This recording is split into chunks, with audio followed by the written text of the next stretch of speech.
जर त्या ठिकाणी त्यांनी मानपान ठेवणार नसतील तर जाणं योग्य नाही आहे. त्यामुळे आम्ही कुणीच त्या ठिकाणी गेलो नव्हतो. राजगुरुनगर सोसायटीचे चेअरमन म्हणून यरमनांना सातकर त्या ठिकाणी होते. त्या ठिकाणी त्यांनी सुरुवात केली. त्यांच्या मनातील सल अजूनही जात नाही की आपण पडलोय म्हणून. ते मंत्री होणार होते. आज भाषणात सांगितलं मी मंत्री होणार होतो, परंतु असं यांनी फसवलं, माझ्या जवळच्या सहकाऱ्यांनी फसवलं. तुम्हाला लोकांनी का फसवलं तर तुम्ही सुद्धा त्यांच्याकडून आतापर्यंत अनेक व्यवहारांमध्ये त्यांचे पैसे लुटले, त्यांच्या जमिनी लुटल्या. ज्यांनी मदत केली त्यांनाच तुम्ही लुटल्यामुळे तुमच्याकडे लोक आता राहिलेली नाही. तुम्हाला नातेगोते या तालुक्यात किती आहे मला माहीत नाही, परंतु माझ्या नातेगोत्याबद्दल कायमस्वरूपी काढतात. त्यांना माझ्या नातेगोत्याबद्दल, माझ्या व्यवहाराबद्दल यापूर्वीच मी सांगितलं की अधिकार नाही आहे, कारण तुम्ही मला कधी 2 रुपये कधी कोणती मदत केलेली नाही आहे आणि भविष्यात सुद्धा तुमच्या मदतीची मला गरज नाही आहे.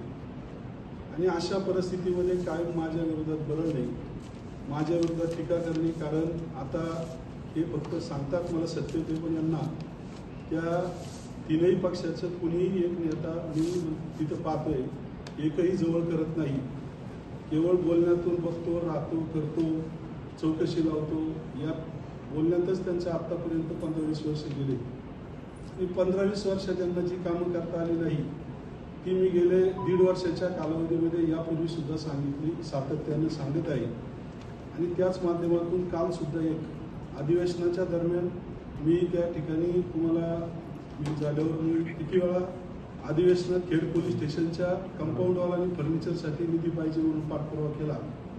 काल तो निधी मंजूर झाला. यांनी माझी असताना सुद्धा DPDCचे सदस्य नसताना मी स्वतः DPDCचा सभागृहाचा सदस्य आहे, विद्यमान आमदार आहे, पाठपुरावा केला आणि 2.5 कोटी रुपये निधी आणला.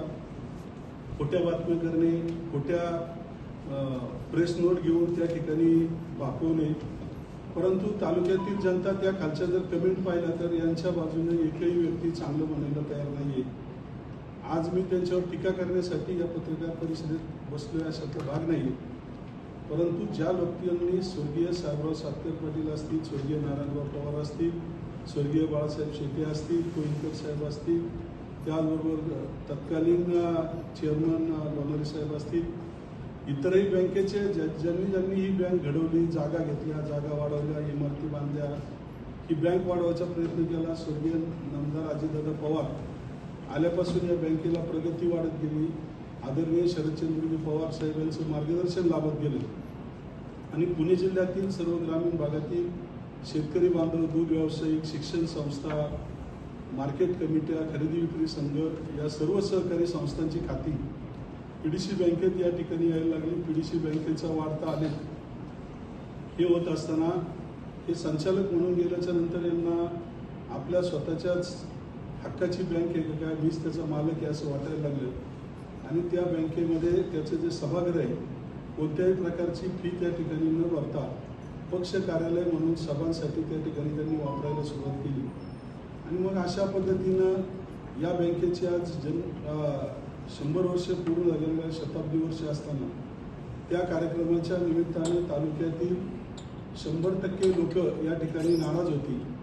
त्या ठिकाणी आपण बँकेचे संचालक होते म्हणून सगळ्या आपले सचिव मंडळी, इतर पदाधिकारी, अधिकारी वर्गाला धमकवून आपली सोसायटी आली पाहिजे, आपण गावात बोर्ड लावला पाहिजे आणि अशा पद्धतीने लोक जमवण्याचा केविलवाणा प्रयत्न त्यांनी आज या ठिकाणी केलेला आहे.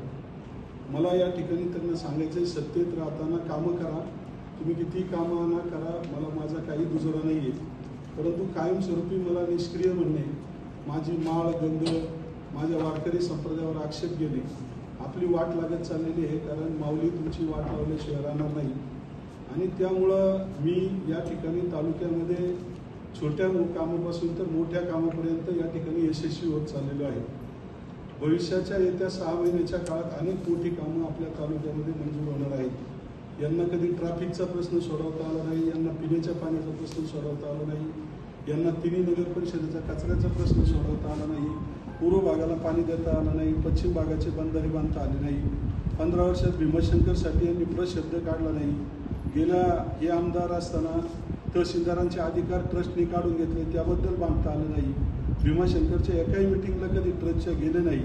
भीमाशंकर यात्रेच्या वेळेस त्या ठिकाणी नियोजनाची बैठक कधी घेतली नाही आणि भीमाशंकरबद्दल 15 वर्षात एकही रुपया न आणणारे हे माजी आमदार आज भीमाशंकरबद्दल बोलण्याचा अधिकार त्यांना नाही, कारण त्यांनी यापूर्वीच 15 वर्षाच्या काळात खेड तालुक्यातून जरी बरीचशी अडचण होती, इतर तांत्रिक अडचणी होत्या, तर भीमाशंकरला रस्ता जोडणं गरजेचं होतं.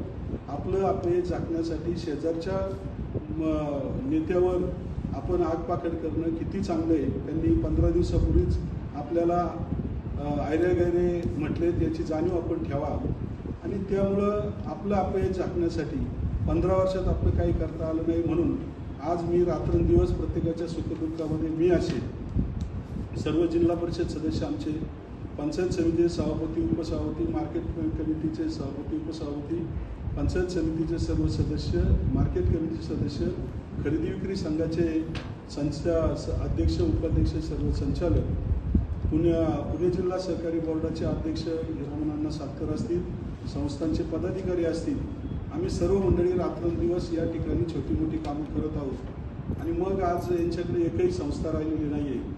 हे विधानसभेला पडले, लोकसभेचा प्रतिनिधी यांच्या विचाराचा नाही आहे, मार्केट कमिटी यांच्या विचाराची नाही आहे, पंचायत समिती यांच्या विचाराची नाही आहे, खरेदी विक्री संघ यांच्या विचाराचं नाही. राहिली ती फक्त 6 महिन्यासाठी PDCC बँक राहिलेली आहे. त्याच्यामुळं एखादा दिवा जर विजायचा असेल तर ती वात जे प्रज्वलित होते ज्या मोठ्या प्रमाणात, तसं आज प्रज्वलित हा कार्यक्रम करायचा प्रयत्न त्यांनी केला आहे. परंतु ही तुमची संचालक पदाची वात आता विझणार आहे. तुमची स्वप्न असतील की PDCC बँकेवर आता मी माझ्या विचाराचा माणूस आणेल, तुम्ही ते स्वप्न विसरून जा. दमदाटी करायची भाषा सोडा. आपण स्वतः गुंड आहे, आपण स्वतः त्या ठिकाणी खंडण्या मार्ग आपल्या MIDCतून जमा केलेले आहेत, कुणाला त्रास दिला, कुणाच्या जमिनी बळकावल्या, तुमच्या 307च्या किती केसेस चालू आहेत, तुमचे केसेस तुम्ही कशा पद्धतीनं काय उद्योग करतायत नेहमीच मी सांगितले. आणि मग मध्येच ते झाकण्यासाठी तुम्ही माझ्या केसवर येतात. ती केस माझ्यावर इलेक्शन पिटिशनची शांताराम देशमुख यांनी दाखल केली. कालच त्या ठिकाणी तारीख होती, यांना त्या ठिकाणी पुरावे देता आले नाही. गेले 3 महिने एकच कागद घेऊन, खोटा कागद, त्याचा वॉटरमार्क काढलेला खोटा कागद घेऊन असतात. कोर्ट त्यांना सांगते, अरे बाबा याचा पुरावा द्या. ते म्हणतात नाही, आम्हाला दरवाज्यात सापडला, याचा काय पुरावा द्यायचा. त्यामुळे आता परत त्यांनी 1 महिना वाढून मागितले. म्हणजे यांचा केविलवाना प्रयत्न आम्ही उलट कालच त्या केसचा निकाल लागला असता यांच्या विरोधात. आणि त्यामुळं तालुक्याला भासवण्याचा प्रयत्न यांचा चालू आहे. खरेदी आपल्या बँकेवर तुमच्या विचाराचा संचालक होण्याचा विचार तुम्ही करत आहात. तुमच्या पुतण्याला आता तुम्ही लॉन्च करण्याचा विचार मी लोकांकडून ऐकतोय. परंतु आपल्या पुतण्याची समाजामध्ये काय प्रतिमा आहे, आपण दुसऱ्याला त्या ठिकाणी गाडी खाली घालून निघून येता. आणि असे अनेक उद्योग तुम्ही MIDC इतर सगळ्या गोष्टी करताय. आणि एवढं सगळं असताना तुम्हाला त्यांना स्वीकारतील नाही स्वीकारतील आला माहीत नाही. पण आम्ही जी सगळी महाविकास आघाडीच्या माध्यमातून सर्वपक्षीय मंडळी विधानसभेला जसे एकत्र राहिलो, त्यापैकी काही अंशी 1-2 काही गोष्टी वगळता आम्ही सर्व मंडळी एकत्रित आहोत. बँकेच्या वेळेस आम्ही सर्वजण एक दिलानं एक उमेदवार त्या ठिकाणी देणार आहोत. आणि सगळ्यांच्या माध्यमातून पुणे जिल्हा मध्यवर्ती सहकारी बँकेवर खेडचा संचालक हा आमचाच या ठिकाणी होणार, हे मी आज ठामठोकपणे सांगतो. कारण यांच्या पाठीमागे सहकार राहिलेलं नाही आहे. महाराष्ट्रातील ताज्या घडामोडी पाहण्यासाठी आजच आपल्या न्यूज 15 मराठी या चॅनलला यूट्यूबवर सबस्क्राईब करा. तसेच इंस्टाग्राम आणि ट्विटरवर फॉलो करायला विसरू नका. न्यूज 15 मराठी, आवाज जनसामान्यांचा.